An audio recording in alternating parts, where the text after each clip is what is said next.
How you doing today, guys? This is R&R Movie Reviews, here to review the movie The Black Phone by director Scott Derrickson, based off a short story by Joe Hill, which is ironically, he is Stephen King's son, and you definitely see threads of Stephen King and his aura elements throughout this movie. My initial reaction was I didn't have really any expectations for this movie because first, it's summertime in most of the country, and horror movies usually don't come out in the summer. You know, it's a big tent type of season, and they want big blockbusters. But this was a good movie.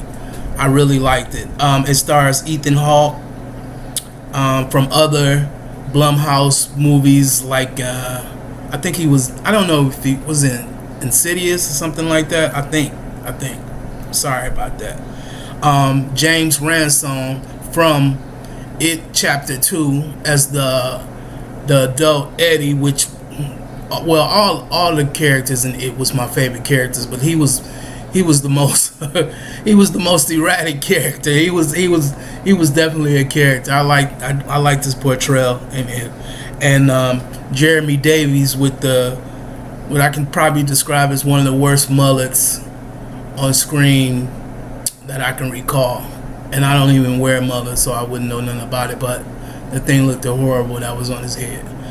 Anyway, it involves a child kidnapper and what happens when he kidnaps his next victim and the events that happen throughout. Now, this is not a spoiler review, so because I would like people to go out and support this movie because it is very good in my opinion. I do a scale rating from 1 to 10, and I go up and down the scale as I go through my review. So some of the good things are Jeremy Ransone's character. He was eccentric. He was. I'm not gonna tell you who he is. You'll have to find out. But his character was like not very instrumental, but he was an integral plot in the last part of the movie. Let's say that. I like the young actor who Ethan Hawke eventually kidnaps. He did a good job.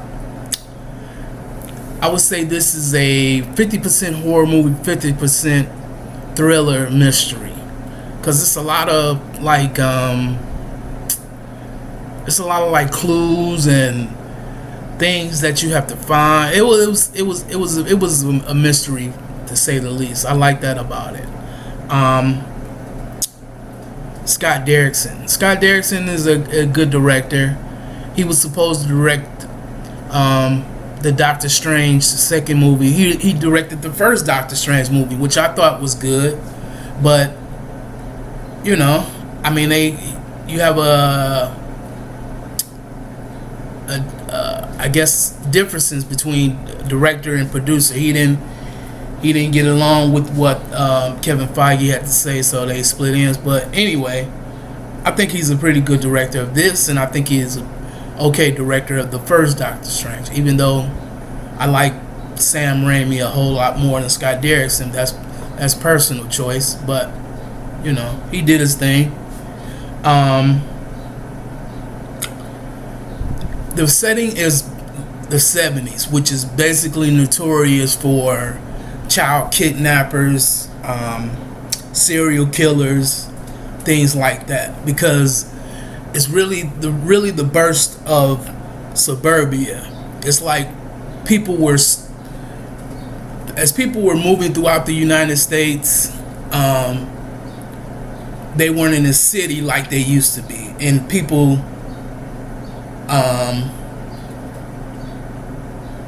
knew each other in the city. But once they moved out of those city limits and started moving out to suburbia, people really lost touch with each other, and for whatever reason, these child kidnappers, child molesters, not mass murderers, but these murderers started to happen. It's a really deep thing on YouTube, and there's some books out there on why some of these occurrences or people like flourished in this time. It was like they said, people was losing touch with each other, and people was moving out. So, but I like the theme. I like the mask that the kidnapper used. It was variants on itself. It almost was like he was drawing his feelings on the mask, like the face part. Sometimes he had on the bottom, sometimes he had on the top, sometimes he had on both parts. It was interchangeable though.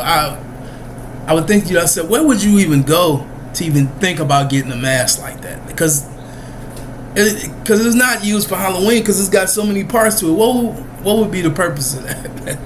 Anyway, the journey that the young child takes while he's kidnapped is very interesting to watch too. His interactions with other characters. He had a little sister. I liked her interactions too. She was definitely a late 70s or 80s child. She was a no nonsense child, and she didn't want to be talked to as a baby. She wanted you to keep it straight and real, so she kept it straight and real with you. She talked to some cops like she was a grown man, like she was a grown man. So as far as the ending goes, near the ending, it was one of those endings that I thought really was satisfying, man. I mean, all this stuff, it was like steps to get to that point, and when it got to that point, I thought it was great, man. The ending was very satisfying, and I thought it ended like it should end,